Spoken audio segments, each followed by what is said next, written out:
So my boards came back from Amiga of Rochester, looking really good. In addition to fixing this board, the motherboard also got an ultrasonic bath, which left it really clean. It's very nice and clean now. With the only really noticeable issue, I would say, is that the stickers on these Kickstart ROMs are now not firmly attached.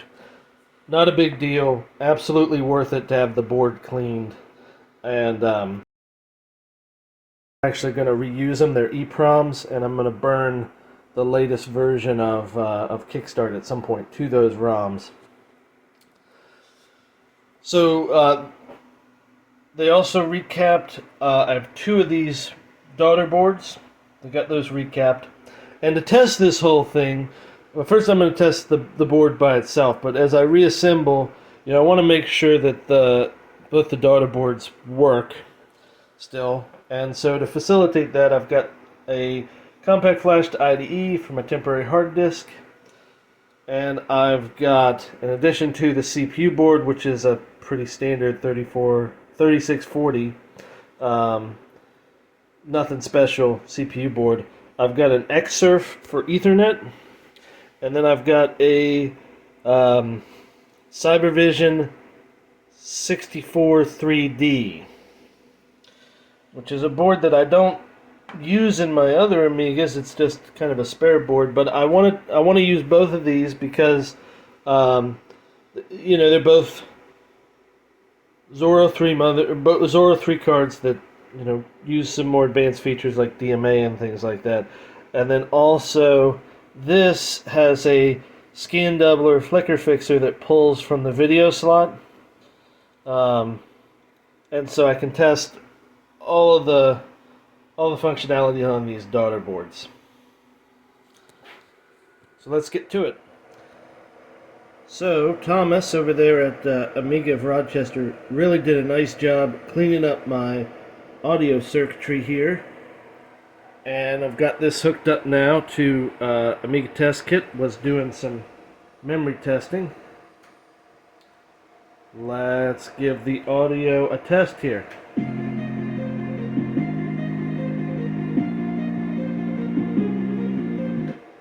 And it seems to work.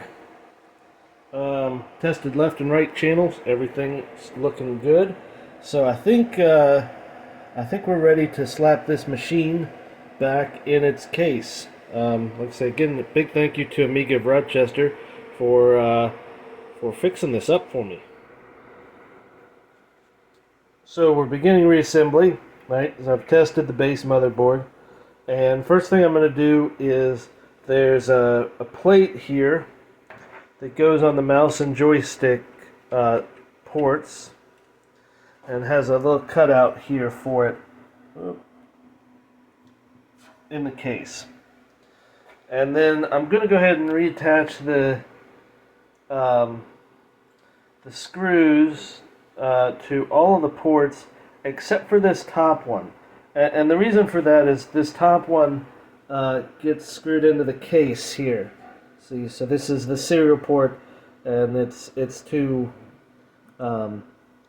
screws here get connected to the case. So we'll get that all done, and then we'll move on to the next step. Alright, so we're almost done here. I've got one left, but the rest of them are in here. And I want to talk about these a bit. I always use this 5mm socket driver here to deal with these. Makes it real easy. It's the right shape. And the other thing that I wanted to mention briefly is the difference in length. So if you notice, we'll try and put these together here.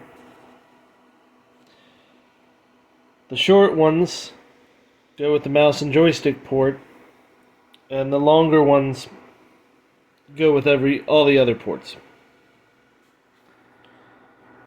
So I've been testing with an external drive, but I want to test with the drive that came with this machine when I bought it from Software Hut, which is likely not the original drive in the system. I've mounted this already in the bracket, maybe a little bit prematurely. I might have to take it out later. But this is just a standard Sony PC drive. It's not an Amiga specific drive. And it acted as a high density drive. Now, the way that that was accomplished is there's this rather weird board that I can't find much information on, but you can see this board is sticking onto the floppy. You see it says the real HD fix. So this is some kind of product that I cannot find a lot of information on. If we focus here, we can see T. Hirsch as the PCB copyright holder. And near as I can figure, this board slots into a normal floppy drive, in my case a Sony, and converts it to high density. Don't know how it does it, can't find a lot of information, but it worked back in the day. I've got HD floppy disks that I'm hoping to be able to read with this. And this is, because it's an external board, there's always been a little bit of a problem with like wiggle and connectivity. When I got this, it was hot glued on. We'll see if we can forego the hot glue this time. Since I'm going to be using my internal floppy drive now, or at least attempting to, I need to switch this jumper. So this jumper specifies whether DF0 is inside the machine or on the external floppy port. So prior and for many years I'd had it flipped to external, but now you can see I've already flipped this back to internal. So when I connect up this high density drive thing that I have, it should recognize this DF0 and I should be able to boot off of that. Alright, the board is in. Pretty simple screw arrangement on the board. It's a 3x3 grid. So 1, 2, 3, 1, 2, 3, and so 9 screws total. One thing I realized, I put this card bracket in early, but really in order to get to the screws to attach the motherboard to the case, I need to remove it again. So I had to take it out and then put it back in. Not a big deal. Next is going to be the power supply. Now, these original Amiga 4000 power supplies have little openings on the bottom of them for these clips that are in the case. And so if you put the power supply in, those two holes should slide under those clips and then connect them to the case itself. Very sturdy hold there. And then even though those are connected like that, there is a screw here to keep the power supply in place, and then this screw that's shared with the external case itself. Alright, so CPU board is in, and we can see its two little standoffs there. And then the riser card is in and the crossbar installed. Notice how there's a little tab on this that holds the PCB. The PCB should slot between this little tab and this side of the crossbar here. Now we'll go test this board and the other one that I have, the two daughter boards. Make sure all the slots work, and then hopefully everything's good. Alright, cards in, OS from these lovely orange SCOM discs installed. I've been running some tests, looking at sysinfo, everything looks good. You can see this one is 1 times as fast as an Amiga 4000 with a 68040 at 25 megahertz, which is exactly what this is, so that's good. Tested out these daughter boards to make sure they're still functional. Got the Xsurf in there, and then below, what I have found to be the most obnoxious card to install, period. The Cybervision 64 3D, Cybervision 64 3D. A nice card, has an S3 Verge chip in it, one of the few 3D capable graphics extenders from the time. But the problem is it comes in two parts: a scan doubler / flicker fixer, and a and then the main graphics board. And it's just was very difficult to put in. You can see I had to take out the rails, and it's right up against the RAM. Right, get these cables out of the way. Like you can see, it might even be touching my RAM. Fortunately, I'm not going to use this. I'm really just testing this setup. Also testing this card, because I had never tested it before.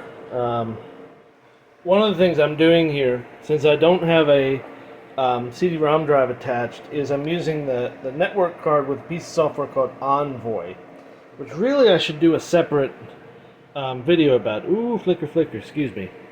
Envoy is basically a networking suite for the Amiga, was quasi-official, and so what this allows me to do is I have a volume called Pub 4 on the Amiga 4000, and I can mount it over the network on my Amiga 4000, and you can see this Pub 4 has a bunch of icon files that can't render and all that, because it's just a volume I have that has a bunch of garbage on it, you know, shapeshifters, some NetBSD, macOS System 7, stuff for like that. This actually seems to work pretty well. I was able to do this with vanilla Workbench 3.1 to the latest Workbench 3.2.1, and transfer files larger than a floppy disk. Now, come to find out, I didn't need to do that.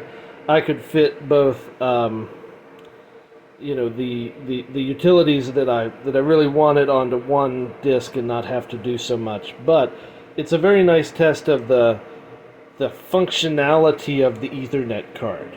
So I know that the Ethernet card works because I can see files on the other machine, and not that I was concerned that the Xsurf isn't working, but more that, you know, making sure that the board itself works. The daughter board, I should say. The only thing I haven't tested is the ISA slots. Don't really care that much. I don't have a bridge board. I don't have any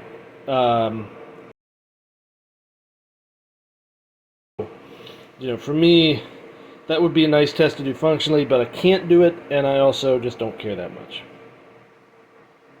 But otherwise, everything's looking good for both of these boards. Alright, well, we got everything all tested. Both the daughter boards work great. So, now that they're tested, they're going to go back in a box, because for next episode, I've got some interesting upgrades I want to test out. Thanks for watching, and we'll see you next time.